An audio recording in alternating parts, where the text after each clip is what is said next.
একজন ডাক্তারের জীবনে ঘটে যাওয়া একটি সত্য দোয়া কবুলের কাহিনী তুলে ধরব। তিনি হচ্ছেন পাকিস্তানের এক অন্যতম বিখ্যাত স্নায়ু চিকিৎসক। ওনার নাম হচ্ছে ঈশান।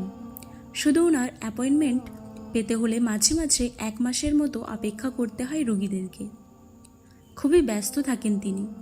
ওনাকে প্রায় প্লেনে করে এক জায়গা থেকে আরেক জায়গা যেতে হয় চিকিৎসার কাজে। তিনি বললেন, একদিন আমি প্লেনে করে যাচ্ছিলাম, হঠাৎ করেই ঘন কালো মেঘে ঢেকে গেল সারা আসমান। বজ্রপাত, বৃষ্টি এবং ঝোড়ো হাওয়া শুরু হয়ে গেল। তখন হঠাৎ করেই আমাদের প্লেনের ইঞ্জিনে সমস্যা দেখা দিল এবং সেখানের কোনো এক এয়ারপোর্টে আমাদের প্লেনকে ল্যান্ড করতে হলো। যে এয়ারপোর্টে আমরা নামলাম সেই জায়গাটা ছিল শহর থেকে অনেক দূরে এবং সাথে সাথেই ইঞ্জিন ঠিক করার জন্য দক্ষ কারিগর সেখানে ছিল না। আমাদেরকে অপেক্ষা করা ছাড়া আর কোনো উপায়ও ছিল না। কিন্তু আমার জরুরি কাজ ছিল, যেখানে পৌঁছানো আমার জন্য খুবই জরুরি। আমি ক্যাপ্টেনকে জিজ্ঞাসা করলাম, কতক্ষণ আর অপেক্ষা করতে হবে? ক্যাপ্টেন বললেন, ঠিক বলা যাচ্ছে না, কিন্তু অনেকক্ষণ অপেক্ষা করতে হবে। আমি বললাম, কিন্তু আমার তো সেখানে পৌঁছানো খুবই প্রয়োজন। ক্যাপ্টেন বললেন, তাহলে আপনি গাড়ি করে চলে যান না কেন? এখান থেকে মাত্র 3 ঘন্টার রাস্তা, এছাড়া আর কোনো উপায়ও ছিল না। তাই আমি গাড়ি করেই রওনা দিলাম। কিছু দূর যাওয়ার পর আবার সেই ঘন কালো মেঘ, বৃষ্টি আর ঝড় শুরু হয়ে গেল। যেহেতু গ্রামের মাটির রাস্তা, তাই বৃষ্টির কারণে গাড়ি এগিয়ে নিয়ে যাওয়া সম্ভব ছিল না। কারণ বৃষ্টির কারণে রাস্তায় এত কাদা হয়ে গিয়েছিল যে গাড়ির চাকা কাদার মধ্যে দিয়ে চলছিল না। তখন কিছু দূর সামনে একটা বাড়ি দেখতে পেলাম। ঠিক করলাম ওই বাড়িতে গিয়ে বৃষ্টি থামার আগে পর্যন্ত যদি আশ্রয় পাই তাহলে নামাজ আদায় করতে পারবো। আমি ওই বাড়িতে গেলাম এবং দরজায় কড়া নাড়া দিলাম। এক বৃদ্ধ মহিলা দরজা খুললেন এবং আমাকে ভেতরে আসতে বললেন। আমি বৃদ্ধ মহিলাকে সব কিছু বললাম এবং নামাজ পড়ার অনুমতি চাইলাম। বৃদ্ধ মহিলা আমাকে ভেতরে আসতে বললেন। ভেতরের রুমে একটা জায়নামাজ ছিল এবং জায়নামাজের পাশে একটি ছোট ছেলে শুয়েছিল। একটু পর পর বৃদ্ধ মহিলাটি ছেলেটির পাশে এসে বসে দেখে যেতেন ছেলেটি কেমন আছে এবং তার পাশে বসে বসে দোয়া করতেন। বেশ কিছুক্ষণ পর আমি ওনাকে জিজ্ঞাসা করলাম, ছেলেটির কি হয়েছে? বৃদ্ধ মহিলাটি বললেন, ছেলেটির বাবা মা কেউ নেই, আমি ওর নানি। ছেলেটা খুবই অসুস্থ। আশেপাশের সকল ডাক্তারকে দেখিয়েছি, কিন্তু কিছুই হচ্ছে না।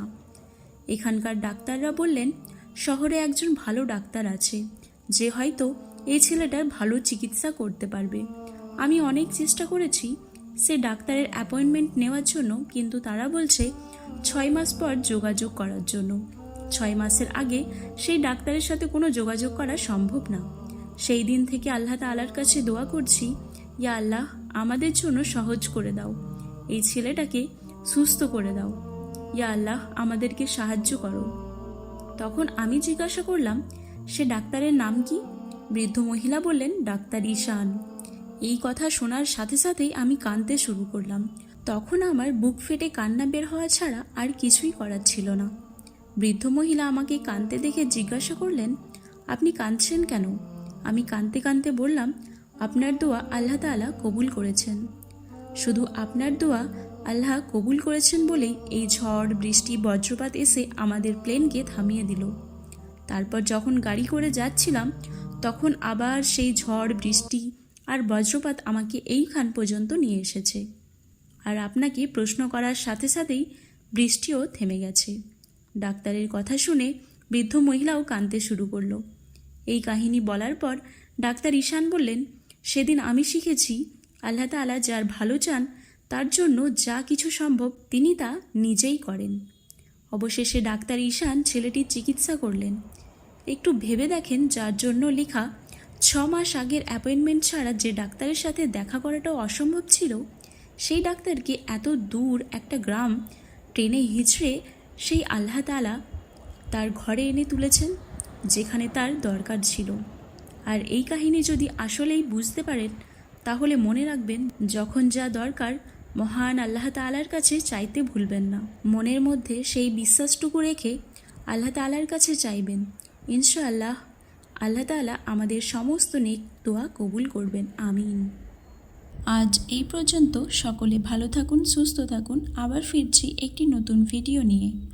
এইরকম আরও ইসলামিক ভিডিও পেতে আমাদের চ্যানেলটি সাবস্ক্রাইব করে পাশে থাকা বেল আইকনটি প্রেস করে দিন, যাতে যখনই কোনো নতুন ভিডিও আসবে সর্বপ্রথম আপনার কাছে পৌঁছায়।